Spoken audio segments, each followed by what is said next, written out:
مریم از یک نسبت عیسیٰ عزیز. علامہ اقبال کہہ رہے ہیں، ان کا فارسی دیوان رموز بے خودی کے اندر مریم 19 اشعار ہیں مسلسل. میں سارے اشعار نہیں پڑھ رہا، مگر ذرا دیکھیے کہ ذہن کہاں تک گیا کہ مریم از یک نسبت عیسیٰ عزیز. ایک ہے کسی کا نسبتوں کے اعتبار سے تعلق، اور ایک ہے اس کا ذاتی شرف. ان دونوں باتوں کو ذہن میں رکھیے گا. بھائی اس کا تعلق باپ کون ہے، شوہر کون ہے، بیٹا کون ہے، بیٹے کون ہے، بیٹیاں کون ہیں، یہ. اور پھر اس کے اپنے ذاتی اوصاف، ان کا اخلاق کیا تھا، ان کا انداز کیا تھا، ان کا برتاؤ کیا تھا، ان کا بیہیویئر کیا تھا، ان کا رویہ کیا تھا، ان کی شخصیت کی ڈائمنشنز اس طریقے سے انالائز ہوتی ہیں. تو مریم از یک نسبت عیسیٰ عزیز، وہ کہہ رہے ذاتی شرف کی بات نہیں کر رہا، وہ تو بعد میں. پہلے تو صرف اتنا بتاؤ نسبتوں کے اعتبار سے، نسب کے اعتبار سے.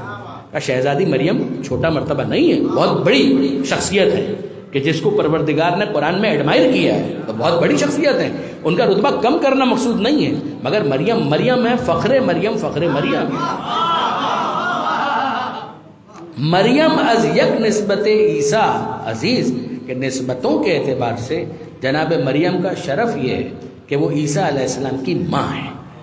مگر وہ کہتے ہیں اقبال کہ اس سے نسبت حضرت زہرا عزیز. جب نسبتوں کے اعتبار سے میں بی بی کو دیکھتا ہوں تو مجھے یہ پتا چلتا ہے کہ وہاں ایک نسبت تھی، یہاں پر تین نسبتیں ہیں کہ باپ کون ہے، شوہر کون ہے، اور بیٹے کون ہیں.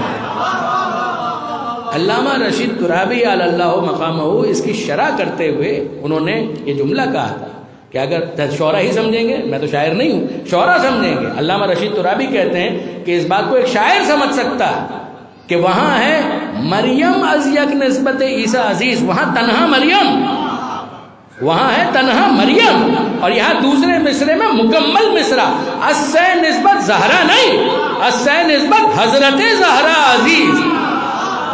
وہاں تنہا مریم اور یہاں حضرت زہرا، از سے نسبت حضرت زہرا عزیز. کا تین نسبتیں ہیں حضرت زہرا کے ساتھ. اور پھر اس کے بعد ہر نسبت کے اعتبار سے 2 اشعار.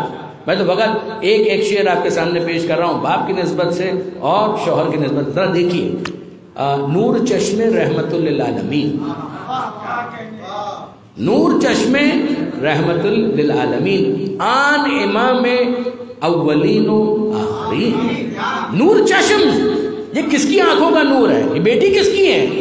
کہ نور چشم رحمت للعالمین، وہ کہ جس کو اللہ نے عالمین کے لیے رحمت بنایا، اس کی آنکھوں کا نور ہے فاطمہ زہرا.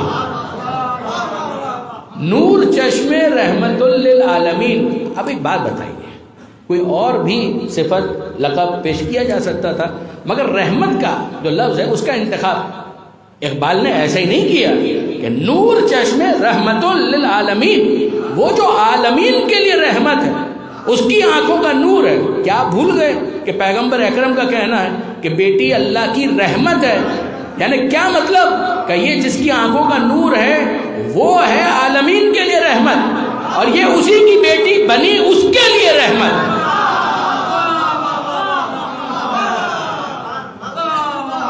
کہ نور چشم رحمت للعالمین، آن امام اولین و آخرین. دوسرا شعر چھوڑ رہا ہوں اب آئیے مولا کے حوالے سے. بانو آن تاجدار حل عطا، یہ زوجہ کس کی ہیں؟ کہ بانو آن تاجدار حل عطا، یہ زوجہ ہیں ان کی جس کے سر پر حل عطا کا تاج ہے.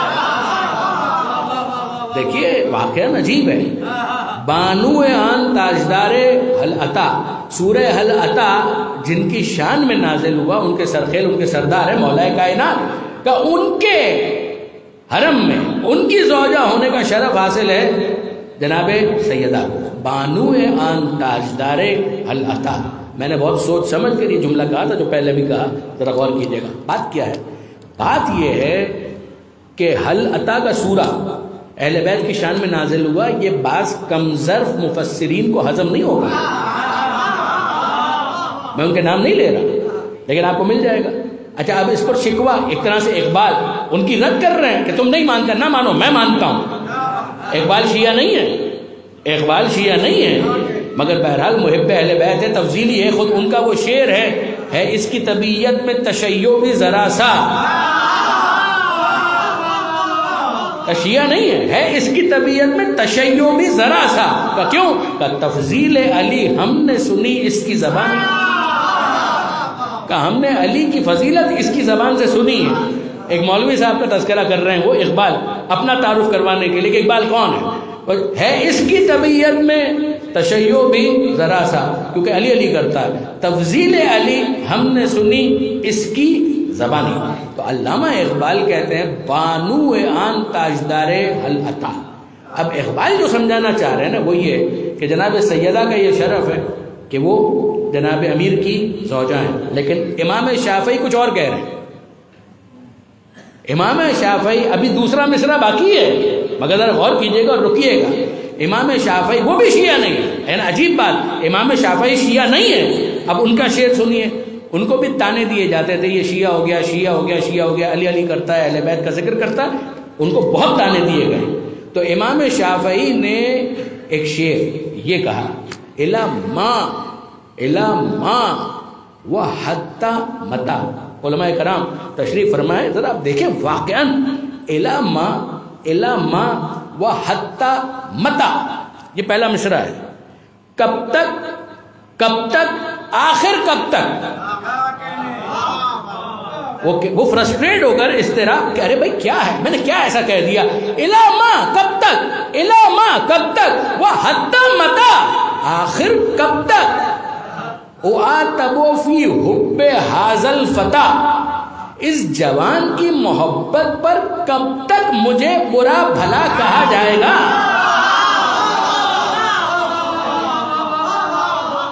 الا ما وحتی متا اعاتبو فی حب حاضل فتح، فتح کا مطلب جوان، لا فتح الا علی، وہی فتح، آخر کب تک اس جوان کی محبت پر مجھے برا بھلا کہا جائے گا۔ اب اس کے بعد امام شافعی جو کہہ رہے ہیں وہ اقبال کے قول کے بالکل برعکس ہے۔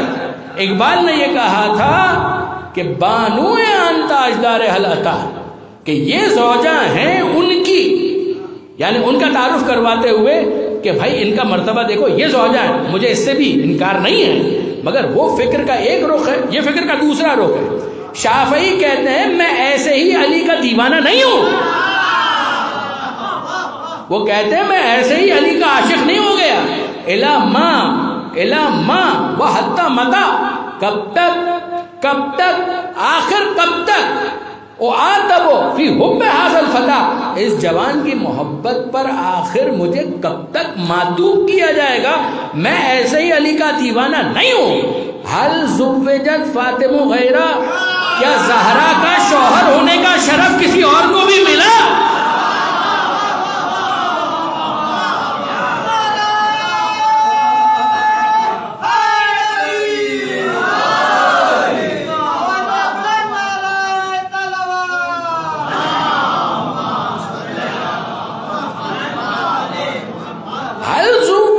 فاطمہ غیرہ، ارے زہرا کا شوہر ہونے کا شرف کسی اور کو ملا ہے؟ نہیں، کہ یہ شرف بہت بڑا ہے علی کا، کہ ایک یہ شرف وہ فی غیر ہی حل عطا، دوسرا کوئی ایسا ہے کہ جس کے لیے حل عطا کا سورہ نازل ہوا؟ کہ ایک یہ وجہ کہ زہرا کے شوہر ہیں، دوسری یہ وجہ کہ حل عطا کے تاجدار ہیں۔ تو یہاں پر تو یہ دونوں بالکل ایک پیج پر آ گئے۔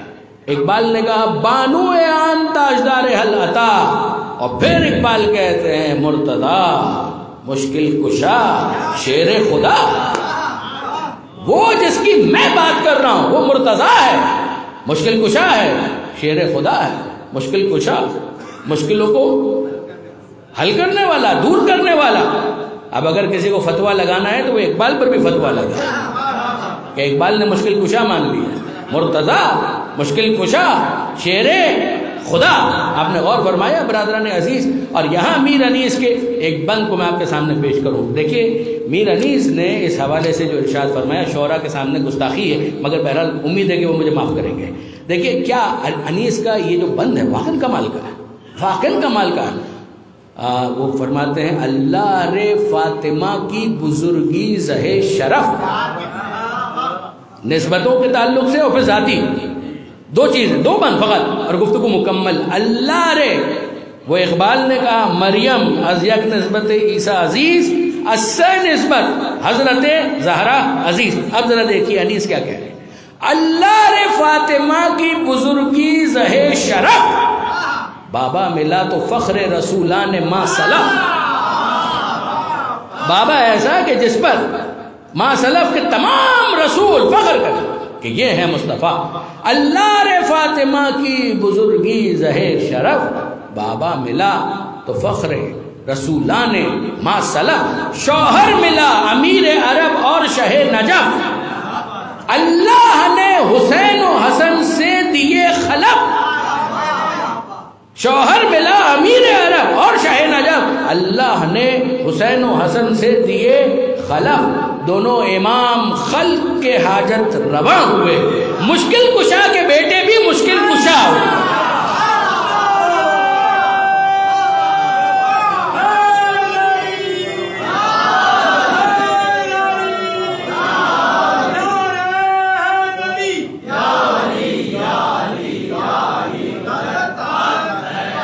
وہ اقبال نے کہا مرتضیٰ مشکل کشا شیر خدا علی کے تعارف میں، اور یا انیس کہہ رہے ہیں دونوں امام خلق کے حاجت رواں ہوئے، مشکل کشا کے بیٹے بھی مشکل کشا ہوئے. اور جب ذاتی کمالات لکھنے کے لیے انیس نے قلم اٹھایا تو خود کو ڈانٹ دیا.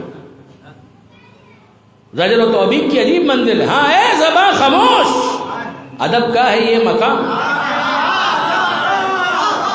کس کے کمالات لکھنے کے لیے قلم اٹھایا ہے؟ تجھ میں یہ طاقت ہے، مجال ہے. ہاں اے زباں خاموش، ادب کا ہے یہ مقام. کوثر سے منہ کو دھولے تولے فاطمہ کا نام. زبان نجس میں یہ طاقت کہاں سے آ گئی کہ وہ شہزادی کا نام لے رہا ہے؟ کوثر سے منہ کو دھولے، کوثر سے منہ کو دھولے دھولے فاطمہ کا نام. اے دل بجز درود نہ کچھ کیجیو کلام. کہ تو کہنا چاہتا ہے، سوچنا چاہتا ہے، لکھنا چاہتا ہے، کہ نہ سوچنا ممکن، نہ کہنا ممکن، نہ لکھنا ممکن. انہوں نے کہا میں کہنا چاہتا ہوں. ہاں اے زباں خاموش، ادب کا ہے یہ مقام.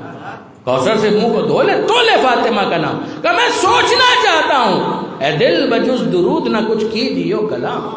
کہ میں لکھنا چاہتا ہوں، اے کلک اپنے سر کو جھکا دے با احترام. قلم کلک قلم رکھ دے، جھک جا.